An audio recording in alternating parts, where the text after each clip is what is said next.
YCP సర్కార్లో Jaganmohan Reddy గారు చేసిన నిర్లక్ష్యంలో ఎంత చితికిపోయి ఉన్నారో అందరం చూసాం.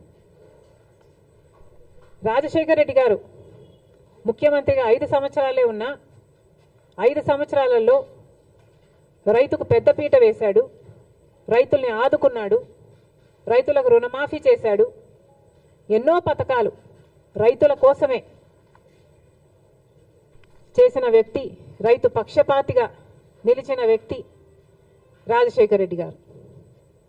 కనీసం రాజశేఖర రెడ్డి గారు మొదలుపెట్టిన జలయజ్ఞం కూడా జగన్మోహన్ రెడ్డి గారు అధికారంలోకి వచ్చిన 6 నెలలకే పూర్తి చేస్తామని చెప్పి కూడా విస్మరించాడు. ఒక జలయజ్ఞంలో కొత్త ప్రాజెక్టులు కట్టడం కాదు కదా, అసలు ఉన్న ప్రాజెక్టులను కూడా కనీసం మెయింటెనెన్స్, కనీసం రిపేర్స్ కూడా చేయకపోతే ఎన్నో ప్రాజెక్టులలో గేట్లు ఊడి కూడా నదులలో తేలడం మేము చూసాం.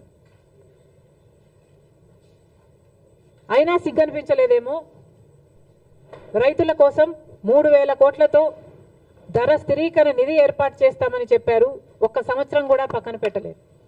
4,000 కోట్లతో రైతులు పంట నష్టపోతే నష్టపరిహారం కింద పక్కన పెడతామన్నారు. 1 సంవత్సరం కూడా పెట్టలేదు. రాజశేఖర రెడ్డి గారు ఉన్నప్పుడు ఇన్పుట్ సబ్సిడీ అయితేనేమి, లేకపోతే డ్రిప్ మీద సబ్సిడీ అయితేనేమి, యంత్రాల మీద సబ్సిడీ అయితేనేమి, ఇలా ఎన్నో ఇచ్చి ఆదుకుంటే ఏది ఇవ్వకుండా రైతుల్ని ఘోరంగా ముంచేయడం గత 5 సంవత్సరాలుగా. రైతన్నవాడు అసలు ఆంధ్ర రాష్ట్రంలో అప్పే లేని రైతన్నవాడు లేకుండా మిగలకుండా పోయాడు. ఇంత చితికిపోయి ఉన్న రైతుల మీద ఈరోజు మళ్ళీ ఈ వర్షాల భారం. మరి రైతన్నవాడు ఏం చేయాలి? రైతులు ఎలా బతకాలి? ఇప్పుడు ముఖ్యమంత్రిగా చంద్రబాబు గారు ఉన్నారు. కూటమి సర్కార్ అధికారంలో ఉంది. మరి ఇప్పుడు కూడా రైతుల్ని ఆదుకోకపోతే ఆంధ్ర రాష్ట్రంలో అసలు రైతులే మిగలరు. ఇప్పటికే ఒకరోజే 10 సెంటీమీటర్లకు పైగా వర్షాన్ని ఎదుర్కొన్న ప్రాంతాలు ఎన్నో ఉన్నాయి. అసలు చాలా మటుకు రైతులు మళ్ళీ పంట వేసుకోలేని పరిస్థితిలో కూడా ఉన్నారు. అంటే మట్టి పుడుకుపోయి, అంటే వేసిన పంట నష్టపోవడం ఒక ఎత్తు అయితే, మళ్ళీ ఈ వర్షాలు అయిపోయిన తర్వాత పంట వేసుకోలేని పరిస్థితులు కూడా ఎంతోమంది రైతులు ఎదుర్కొంటున్నారు.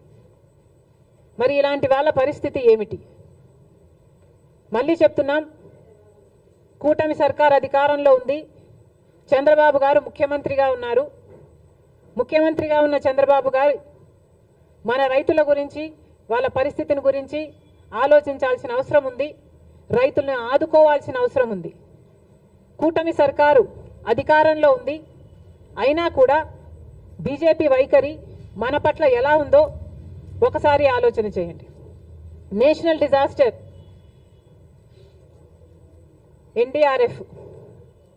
ఎన్డీఆర్ఎఫ్ బలగాలు మన రాష్ట్రాలకి ఎంతమంది వచ్చారు, ఎంతమందిని ఆదుకున్నారు? ఇదే వర్షాలు ఒకవేళ యూపీలోనో గుజరాత్లోనో పడితే అక్కడ ఎంతమంది బలగాలు ఉన్నారు? మన రాష్ట్రం అయితే ఎందుకు ఈ సవతి తల్లి ప్రేమ? ఇంకెన్నాళ్ళు? గత 10 సంవత్సరాలుగా బీజేపీ ప్రభుత్వం కేంద్రంలో అధికారంలో ఉండి కూడా మనకు ఒక్క మేలు కూడా చేయకపోగా ప్రతి విషయంలోనూ మోసం చేసుకుంటూనే వచ్చింది.